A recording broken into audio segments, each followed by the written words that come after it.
Wagwan everybody, today I decided to make a video about the gang wars amongst the Italian organizations in GTA Liberty City stories. I can't lie, I always kinda struggled to create a clear picture of all the conflicts in my head during my walkthroughs, as some of the important facts are articulated subtly and overall there was a lot going on. Additionally, the protagonist plays a role of a dumb muscle which sort of always transferred onto me while playing the game. So, if you faced a similar struggle, then this video is for you. I'm gonna go through every conflict that arose between the Italian organizations during the story of the game in chronological order and try to explain the reasons behind them. And also, I'll explain the Sicilians plan that was very crucial in all this. So, let me remind you that at the start of the game, the City of Liberty was under the control of the three major mafia families. That is, the Leones, the Sindaccos and the Forellis. The Leones were mainly operating in Portland. The Sindaccos also held their turf in Portland as well as in Staunton, whilst the Forellis were doing their business in Staunton and Shoreside Vale. The first conflict we'll witness while playing the game is between the Sindacco family and the Leone family, who were fighting for the full control of Portland.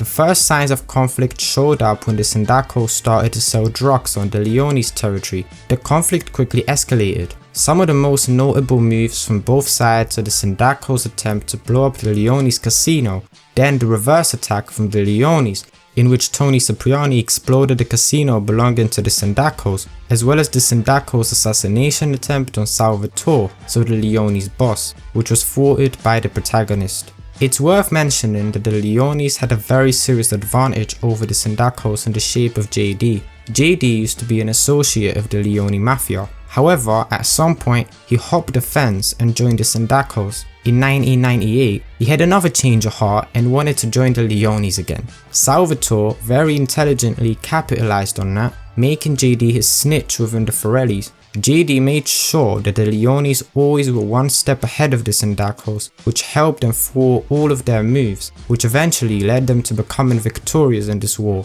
kicking the Sindaccos out of Portland. However, in the meantime, the Sicilians have arrived in the city. They pretended that they wanted to make peace between all the mafia families. However, it quickly turned out that their plans were much different. Toni Cipriani has managed to find out that the Sicilians actually wanted to use the smaller gangs, such as the Triads or the Diablos, to weaken the Leone family. The Leones eventually could not prevent this from happening, which resulted in them losing a significant amount of territory in Portland. This was not the end of the struggles for the Leones, however, as the Forellis also made their move. The mayor of the city, Roger C. Hall, who was controlled by the Forellis, tried his best to put Salvatore in jail. Sal quickly dealt with the situation, sending Cipriani to kill the mayor. The Forellis versus the Leones conflict, however, did not end there, as both families delegated their own politicians to participate in the election for the new mayor of the city. This political battle has quickly turned into a bloody feud, which included the Leones destroying the Forellis' warehouse, as well as the Forellis attempting to kill the Leones' candidate, Donald Love. Eventually, the Forellis emerged victorious, as Donald Love was heavily linked to the partnership with the mafia, which had a very negative impact on his reputation, and therefore he lost the election at the benefit of Miles O'Donovan, who in turn was the Forellis' candidate. Meanwhile, Salvatore manages to find out the full extent of the Sicilians' plan by interrogating the mayor's assistant. The mayor wouldn't take a shit without Franco say so. Nobody owned the mayor. Ah, wait, you're right. It's those Sicilians. They pushed Franco into it. The Sicilians? Why? They own Franco, and they want a war between the Liberty families. When the dust settles, they're coming to take over. It turned out that the Sicilians wanted to initiate a conflict between all of the mafia families, and once it's over and all of the factions will be significantly weakened, they'll step in and take control of the city. Sicilians soon made their next move by initiating the conflict between the Sindaccos and the Forellis, which was further worsened by the Leones when Toni mashed up the meeting between the two families on which they wanted to broker a truce. That was because the Leones also saw an opportunity in this to weaken their rivals. In the coming weeks, the Sicilians' plan seemed to work just fine. All of the mafias in the city were at war, which we can witness, for example, while completing missions for the corrupted Fed Leon McCaffrey. where we not only openly warred the Forellis and the Sindaccos in submissions, but also we helped the Yardies to take over Newport at the expense of the Sindaccos. However, what was not going well was the Leones, who did not seem to be as affected by this war as the two of the other families, which did not play to Sicilians' advantage.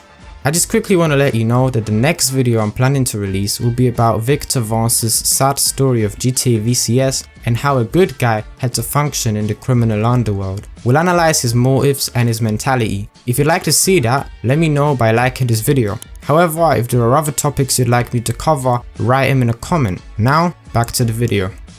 The Leones then suffered a serious blow when Salvatore got nicked. That, however, did not prevent them from making moves. Soon, they ultimately finished the Sindaccos off by killing their Don, Paulie. Also, Toni Cipriani along with the Southside Hoods kicked the Forellis out of Wichita Gardens on Shoreside, and later, also Toni, mediated by Donald Luff, caused an enormous explosion at Fort Staunton, almost completely destroying the Forellis. Since both the Forellis and the Sindaccos were finished, there wouldn't be a better time for the Sicilians to step in. Now, all they had to do was to finish off the Leones and the city would be theirs. Their next move was to assassinate Salvatore Leone on his way to court, where his charges would be dropped and he would get released. However, the attempt has been spectacularly prevented by Toni Cipriani again, which scared off the Sicilians, who now, seeing that the Leones are the real deal, wanted to make peace with them. This, however, was not quite how Salvatore saw it. He did not want to share the influence with the Italian gangsters, therefore he and Toni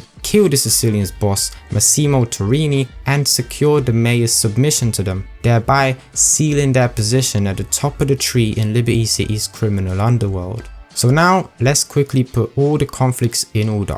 First, we had the Leones kicking the Sindaccos out of Portland.